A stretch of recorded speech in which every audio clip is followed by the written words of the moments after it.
નમસ્કાર મિત્રો, વિડીયોમાં તમારું સ્વાગત છે। જી હા મિત્રો, અત્યારે હાલના મોટા અને મહત્વના સમાચાર સામે આવી રહ્યા છે। તો મિત્રો, સમાચારમાં વાત કરીએ તો કેન્સરના દર્દીઓ માટે મોટો ઝાટકો। દેશમાં કેન્સરના દર્દીઓ માટે ઉપયોગમાં લેવાતી કેટલીક મહત્વપૂર્ણ કીમોથેરાપી દવાઓના ભાવમાં વધારો કરવામાં આવ્યો છે। કેન્દ્ર સરકાર દ્વારા લેવાયેલા આ નિર્ણય બાદ હવે સ્લિમિટ અને કાર્બોપ્લેટની જેવી જરૂરી દવાઓ દર્દીઓને વધુ કિંમતે મળી શકે છે। હાલમાં દેશના અનેક હોસ્પિટલોમાં આ દવાનો સ્ટોક ઝડપથી ઘટી રહ્યો છે। આ દવા ઉત્પાદકનું કહેવું છે કે કાચા માલના ખર્ચમાં નોંધપાત્ર વધારો થતા ઉત્પાદન કરવું મુશ્કેલ બની રહ્યું છે। જી હા મિત્રો, પરિણામે કેટલીક કંપનીઓએ ઉત્પાદન ઘટાડ્યું અથવા તો બંધ કરવાની ચેતવણી આપી છે।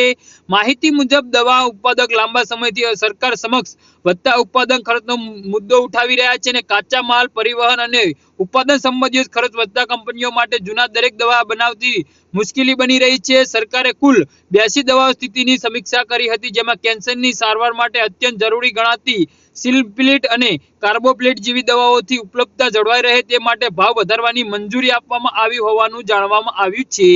જી હા મિત્રો, તો આના વિશે તમારું શું કહેવું છે તો નીચે અમારી કમેન્ટ બોક્સમાં જરૂરથી જણાવજો અને અમારી YouTube ચેનલને સબસ્ક્રાઇબ કરવાની ભૂલતા નહીં। ધન્યવાદ।